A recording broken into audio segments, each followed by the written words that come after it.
101 kelas C semester 3 jurusan Sosiologi dari Fakultas Ilmu Sosial dan Ilmu Politik Universitas Nusa Cendana Kupang. Pada video ini saya akan menjelaskan sekilas materi tentang prisma media sosial. Baik, saya akan menjelaskan bagian yang pertama.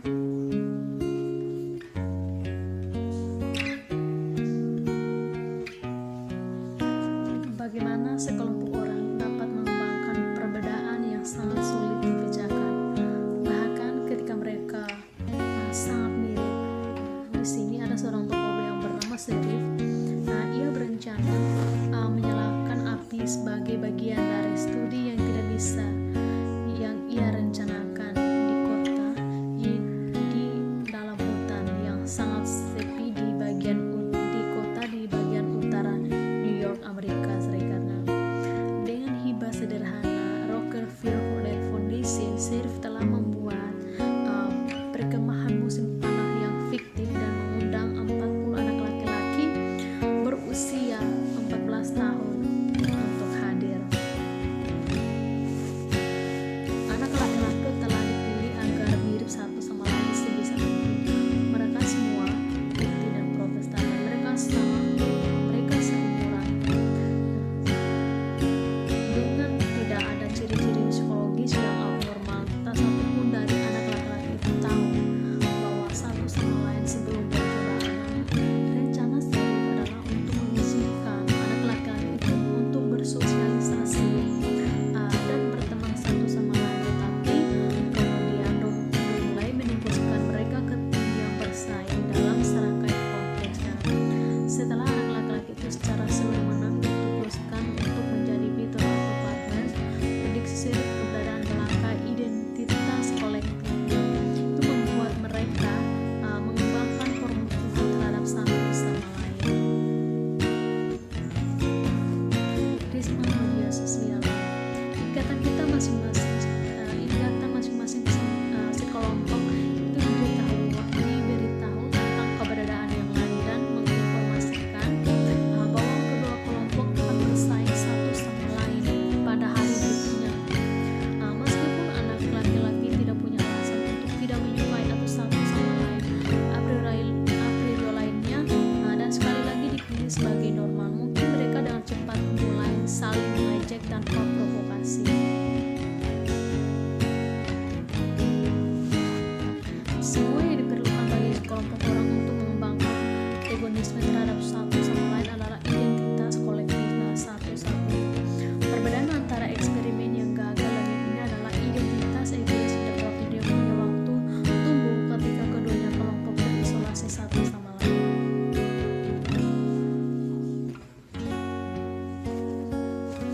Dekade berikutnya pencarian itu menunjukkan bahwa orang yang ditugaskan keanggotaan di sekelompok sosial akan secara konsisten lebih memilih anggota kelompok mereka sendiri dan menghukum mereka yang berada di luar batasnya. Fenomenanya adalah tidak ada unik untuk anak laki-laki, baik kecenderungan manusia pun untuk memilih anggota kelompok kita sendiri yang telah diamati setiap budaya.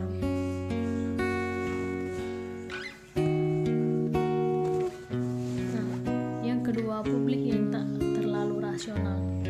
Di dunia, ada 4 para ahli juga telah menunjukkan bahwa favoritisme dalam kelompok dapat dibuat bahkan ketika orang itu ditugaskan keanggotaan dalam kelompok yang memiliki arti yang bahkan lebih sedikit daripada Inglis dan Raffleston. Dan ada banyak studi yang berbeda. Yang pertama itu ilmuwan sosial yang telah menemukan bahwa anggota sekelompok yang tidak berarti seperti itu akan menghukum anggota kelompok yang di luar, bahkan jika itu merugikan mereka sendiri. Yang ketiga, publik yang tidak rasional. Salah satu gagasan yang paling kuno dalam pemikiran barat adalah bahwa rasional musyawarah itu akhir akan menghasilkan ikatan masyarakat yang lebih baik. Gagasan bahwa ikatan masyarakat itu berfungsi lebih lancar ketika orang membantu opini mereka yang berdasarkan berbagai bukti telah menjadi bagian dari landasan demokrasi.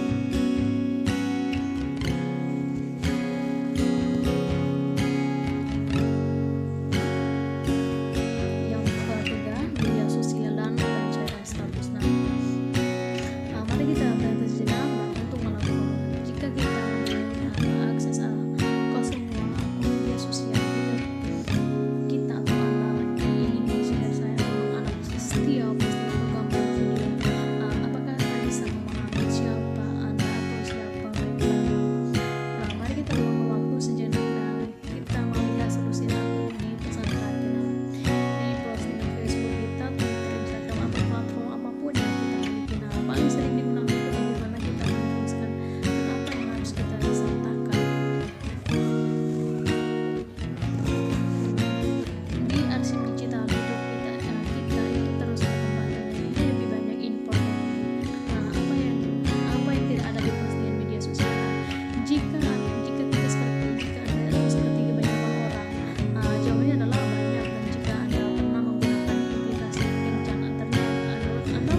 sadar atau tidak sadar kita mengeluarkan pengeluaran yang tidak masuk akal, atau jumlah energi dari sudut pandang misalnya setidaknya itu menyajikan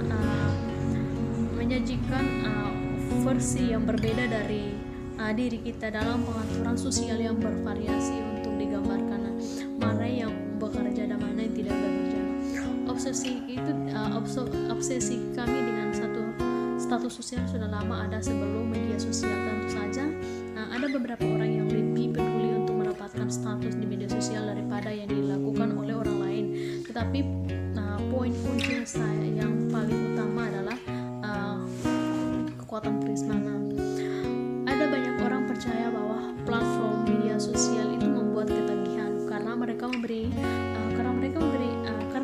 kita memberi aliran yang rangsang visual yang tidak ada habisnya. Uji dirancang dan cermat oleh pakar pemasaran di lembah Silikon untuk membuat kita tidak mungkin meletakkan smartphone dan tablet lainnya. Setelah dengan seksama meninjau kembali literatur dan mempelajari ribuan orang saat mereka menggunakan media sosial itu lebih dari satu. Saya pikir tentang perhatian kita yang dari pendek dengan hanya sebagian dari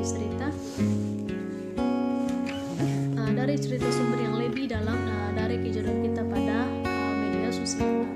Saya telah menyimpulkan bahwa itu membuatnya lebih mudah untuk kita untuk melakukan apa yang terlalu manusiawi, melakukan identitas yang berbeda, mengamati, melayani bagaimana orang lain itu bereaksi dan memperbarui presentasi diri kita untuk membuat merasa seperti diri kita. Tragedi besar media sosial itu memiliki implikasi